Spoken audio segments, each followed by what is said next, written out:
A poor young woman opens her door to a strange man and his son for one night unaware he's a billionaire CEO. Back away from the door, Leia shouted, her voice tight with fear, both hands gripping the fire poker. Please, came a man's voice, muffled by the howl of wind and snow. I'm not here to hurt anyone. I just need shelter for my son. Leia's heart pounded. Through the frosted glass, she saw a broad-shouldered man, hunched over something smaller, a child. The snow whipped around them in heavy sheets. Her fingers clenched the doorknob. I don't let strangers into my home, she snapped. Especially, not men. A pause, then his voice again lower, almost pleading. I understand. I wouldn't ask if I had a choice. He's sick. He's freezing. We just need one night. The cold had already crept through the old wooden panels of her cabin. The electricity had failed an hour ago. Only the fireplace kept the living room from becoming an icebox. She glanced at her phone, no signal. No one to call. Just her. And now, them. Peeking through the peephole again, she saw him shift, revealing a small boy bundled in his arms. The child coughed violently, the sound sharp and painful. That did it. With a groan from the old hinges, Leia opened the door. A gust of snow swirled inside, biting at her ankles through thin socks. The man stepped forward just enough for her to see him tall, soaked head to toe, hair plastered to his forehead. The boy buried his face into his father's coat, his tiny body trembling. Get inside. Quickly, Leia muttered, stepping aside. Thank you, the man breathed, nodding as he carried the boy inside. She shut the door behind them, bolting it quickly. Sit by the fireplace. Don't touch anything, else. He obeyed, settling the child on the old couch and unzipping his own soaked jacket to wrap around the boy instead. Leia hovered nearby, the fire poker still clutched tightly in her hands. Your name? She demanded. David, he replied. And this is Eli. He's 6. He has a cough, probably the flu. You think? She scoffed. You're walking a child through a blizzard. That's beyond irresponsible. David lowered his gaze, brushing wet hair from Eli's forehead. We had nowhere else to go. Leia hesitated, then turned to the kitchen. I have dry towels and instant soup. That's it. He nodded. Thank you. When she returned, David gently patted the boy dry, his movements careful, practiced. Leia watched, from across the room, arms folded, tense. She hated this, the intrusion, the vulnerability, the memories. A year ago, she had trusted someone who'd knocked on her door with kind eyes, and lost nearly everything. Now here was another stranger. Why are you even out here? There's no one for miles, she pressed. The storm's been on the news for days. David looked up, eyes shadowed with exhaustion. I was trying to get Eli to his grandmother's house. 2 towns over. The roads closed behind us. We got stuck. Then the car died. She studied him in the firelight. Ordinary. Not dangerous. But not entirely honest either. There was something behind his gaze, something he wasn't saying. The boy coughed again, weakly. Leia exhaled and moved to the kitchen. Chicken noodle it is. Minutes later she handed him 2 steaming mugs. David thanked her softly, cradling the child's mug as Leia sat on the far edge of the room. The silence between them was heavy but not hostile. The crackle of the fire, the clink of the spoon, and the wind outside filled the room. Eli drifted to sleep, head resting on his father's lap. You don't have to be afraid, David said quietly. I'm not afraid, she replied, though her voice trembled. You're letting 2 strangers into your home. I'd say you're brave, or foolish, she smirked. I'd say the same to you. David chuckled softly. For the first time, the room didn't feel quite so cold. One night, she said firmly. By morning, the storm should ease, then you leave. One night, that's all we need. She glanced at the sleeping boy, then back at David, who held him so gently, and for the first time in a long time, she wondered if opening the door had been a mistake or the first right thing she'd done in ages. The wind howled like a restless spirit, rattling the windows.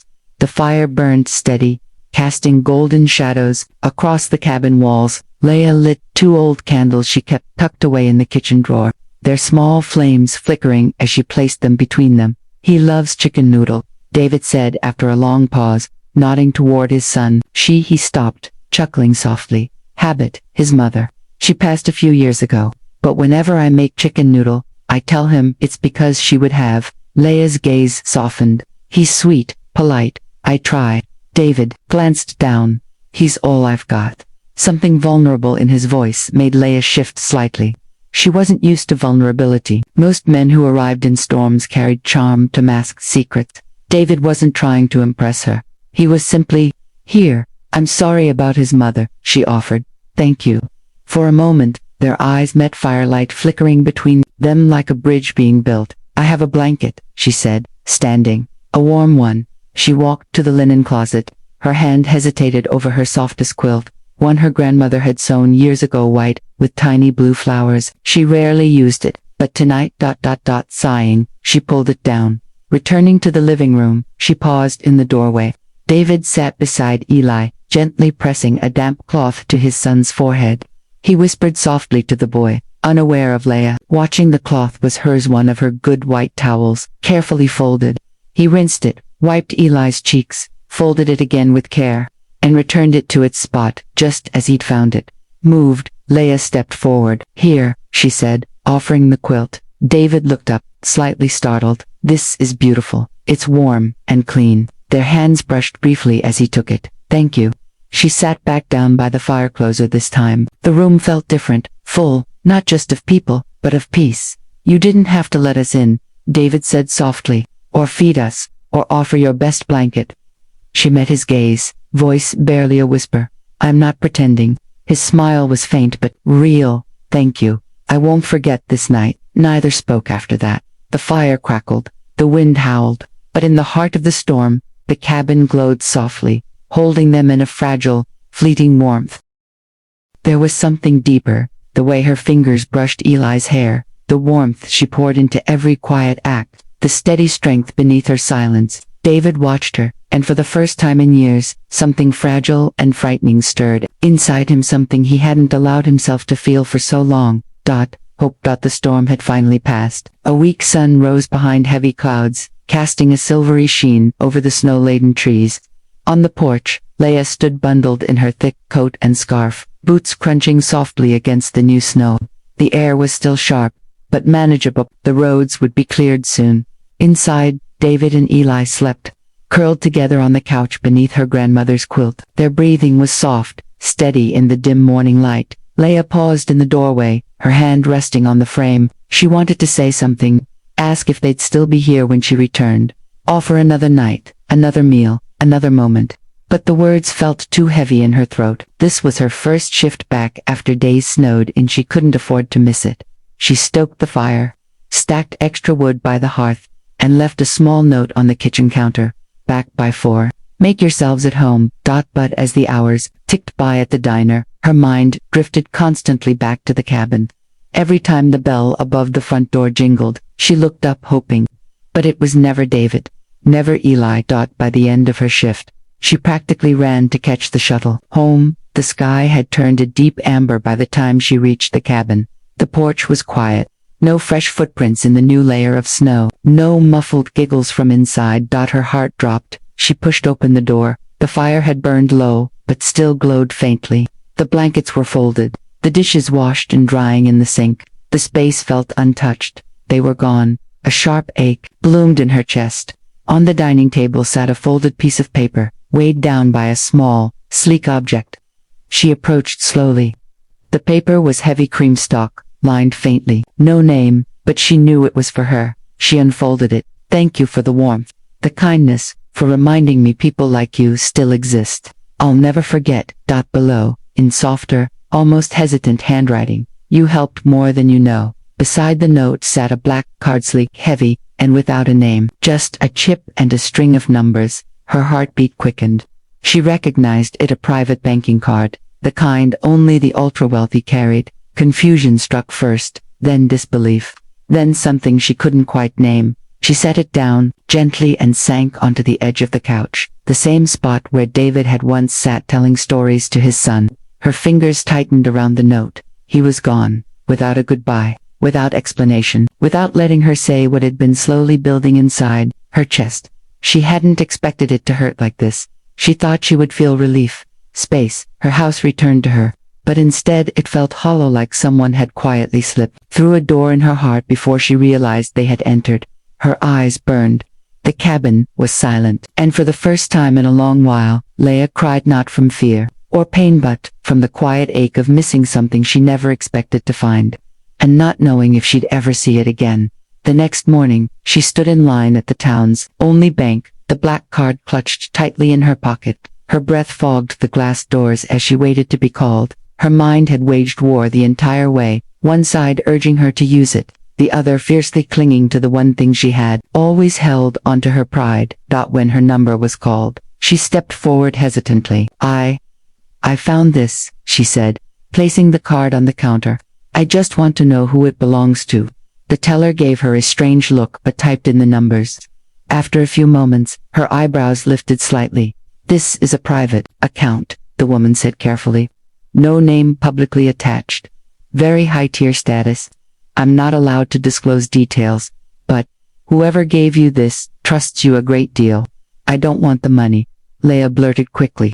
I'm not here for that. I just needed to know. The teller nodded slowly and slid the card back to her. Leah left with more questions than answers. Tucking the card into a drawer back home and opened, untouched. Days turned to weeks. The snow melted. The winds softened. The nights grew quieter. She slipped back into her routine, patching up the cabin, working part-time at the library, picking up extra shifts at the diner when she could. But everything felt dimmer. The echo of that stormy night haunted her. The laughter, the warmth, the image of David sitting by the fire making lopsided paper animals for his son. She found herself waking at night, staring at the door, half expecting to hear a knock.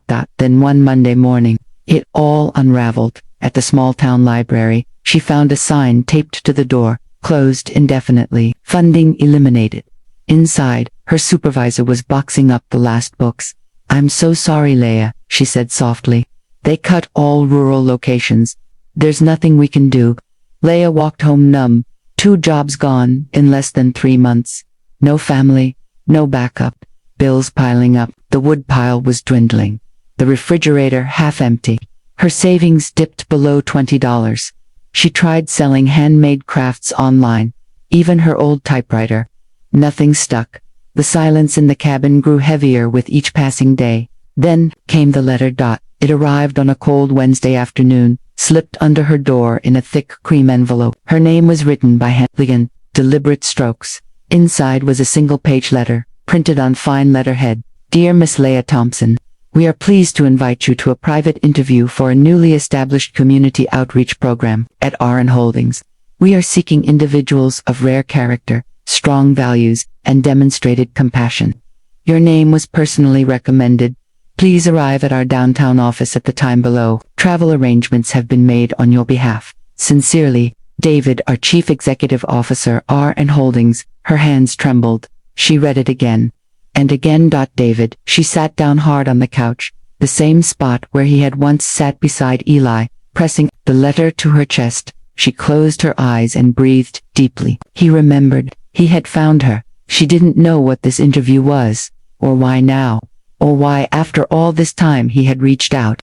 But one thing was certain. Her story with David was not over yet. Leah stood in the gleaming lobby of the RN Holdings tower. Marble floors reflected the mud still clinging to her boots from the mountain. The ceiling stretched high above her, gilded in gold light. People passed in sleek suits and polished shoes, moving with quiet confidence. She felt like a stranger in a foreign land. Clutching the invitation, she approached the front desk. I have an appointment with RN Holdings, she said, her voice catching. My name is Leah Thompson, the woman finished, smiling warmly. Yes, we've been expecting you. Please take the elevator to the 32nd floor. Mr. Rivera will meet you personally. Leah blinked. Mr. Rivera, the receptionist nodded, already dialing her headset. He's the CEO. Leah's pulse quickened as she stepped into the elevator. The doors slid closed, the numbers above ticking upward. With each floor, memories flickered, giggling by the fire. David handing her a steaming bowl of soup. The quiet gratitude in his voice that snowy night. When the doors finally slid open, a serene, elegant space unfolded before her. A woman, in a navy dress, greeted her with a polite nod and led her to a glass-walled office. There he was. David stood near the floor-to-ceiling window, tall, composed, his charcoal suit tailored perfectly. His back was to her, but as she entered, he turned. Their eyes met, and for a heartbeat, the world stilled. He smiled warm, steady, familiar. Leia, she exhaled, voice barely a whisper. David, he stepped forward, hands relaxed at his sides. He looked the same, and yet stronger somehow, more certain, but the same quiet kindness still glimmered in his eyes. I was wondering if you'd come, he said softly. You invited me, she replied. I hoped you'd say yes. He gestured to a small sitting area near the window. Please, sit. She lowered herself into the armchair, gripping the sides lightly, her heart pounding. David crossed the room, retrieved a thin folder from a shelf, and handed it to her. Inside was a single piece of paper, child's drawing, the cabin, the snow, a tall man, a small boy, a blonde woman, opening the door, her breath caught. You kept it. I took it, David admitted. That morning, I knew Eli would want me to. He called you our angel that night. I wanted to keep a piece of what that night meant. She looked up, eyes shining. David sat across from her, leaning forward. I didn't tell you who I was then. I didn't plan to show up that night, but I've spent every month since trying to find a way to repay something that can't really be repaid. You don't owe me anything, David, she whispered. I didn't do anything extraordinary. You gave us shelter, dignity. You gave Eli safety when we had neither, and you gave me something I hadn't felt in a very long time. He paused, his voice steady but soft. Hope. She gripped the drawing tighter, her chest aching. I used to believe the only way to build something lasting was through power and control. David continued, but you reminded me what real strength looks like: quiet, brave, kind. He stood, retrieving another folder from his desk. I created a new program: community outreach, education, rural aid, all inspired by that night. He handed her the second folder. And I want you to lead it. Leia blinked. Me? He nodded. You've lived it. You understand what it means to give without expecting anything in return. That's the leadership I need. She looked down at the folder, then back at him. This isn't about money, is it? David smiled. No, it never was.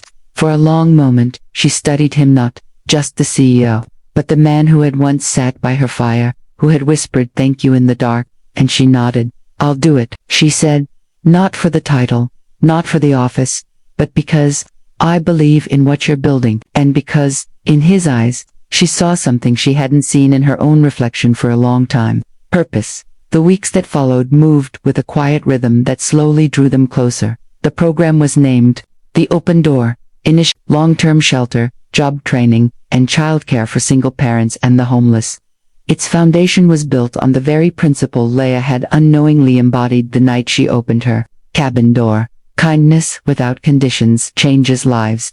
In meetings, on-site visits, over late-night emails, they worked side by side. They debated fiercely, David pragmatic and resolve-driven, Leia empathetic and protective of every vulnerable voice.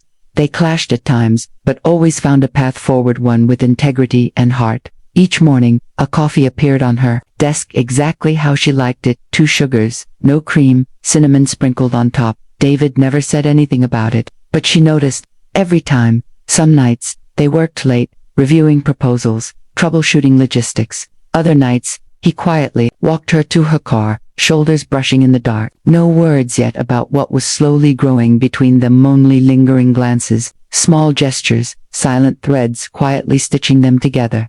Then came the gala, a high-profile event at the organization's flagship seat, a former warehouse, transformed into a state-of-the-art, transitional living center. Donors, city officials, and press filled the room. Leia, in a simple navy dress, took the stage and spoke. She told of that stormy night, of firelight and soup and a boy with a fever. She didn't mention David by name, but as she stepped off stage, a reporter cornered her. Some say your sudden rise within RN is tied to personal involvement with Mr. Rivera. Can you confirm or deny that your role is a result of favoritism? Leia froze, her breath catching, hands trembling slightly. She opened her mouth, but David stepped forward before she could speak, his voice calm but resonant. If I may. He placed a steady hand on her back, then gently took her hand in his. The woman standing beside me changed my life, he said, voice cutting through the quiet crowd. When I had nothing, no power, no title, she offered me and my son shelter, asking for nothing in return. Everything we've built here was born from that moment. And if RN Holdings has done any good, it's because of her heart. Silence hung thick, then applause erupted. Leia glanced down at their joined hands, steady, warm. She hadn't realized when he'd reached for her. She only knew her heart felt impossibly full. Later that night, long after the guests had gone, they stood alone in the quiet hall. "You didn't have to say all that," she whispered. David looked at her, eyes soft. "Yes, I did." And this time, he didn't let go. Winter returned gently. Snow blanketed the pines and winding roads with quiet grace. At the end of one such road stood a small cabin, no longer forgotten, lovingly restored. David had invited Leia and Eli for the weekend. After a year building something together, learning each other's rhythms, it felt right. She hadn't known where they were going until the final turn. When she saw it, she gasped. The cabin stood like a memory made real. The front door still creaked. The scent of pine and cinnamon lingered in the air. Above the mantel, carefully framed behind glass, hung Eli's drawing, the woman opening the door. "You kept it," she whispered. David smiled. It was the first place Eli called home again. The weekend unfolded softly, cooking laughter, music humming from speakers David had installed. Eli ran through the rooms, beaming, asking if they could stay forever. That night, after dinner, as Eli slept beneath the old quilt, Leia stepped onto the porch, arms crossed against the cold. David joined her, silent for a while, then softly, "Come with me for a moment." She followed him to the steps, warm light spilling from the cabin behind them. He reached into his coat and knelt not in a grand hall, but here, where it had all begun, he held out a simple silver ring. Inside, the band were 6 words, "Thank you for opening the door." His voice trembled slightly. "I used to believe I didn't deserve a family, that what I lost couldn't be found again. But you," he looked at her, eyes full, "you changed that. With your hands, your heart, you made room for us when no one else would." Her eyes filled. "I won't promise perfection, but I promise to always keep the door open for you, for Eli, for whatever we build together." He held out the ring. "Will you open it one more time, this time, for a lifetime?" Leia didn't answer with words. She knelt beside him, wrapped her arms around him, and held on, not in fear, but in love. A small sound broke the moment. Eli stood in the doorway, rubbing his sleepy eyes. "Miss Leia, Mom, you made Dad smile like the first night." David laughed softly, pulling her closer. She wiped her eyes and looked at the boy who had unknowingly stitched their lives together. Then, at the man who had finally come home. The snow fell quietly around them. No grand crowd, no diamond flash. Just one door, once opened in a storm, and never closed again. Sometimes, the most beautiful beginnings come from simply opening a door.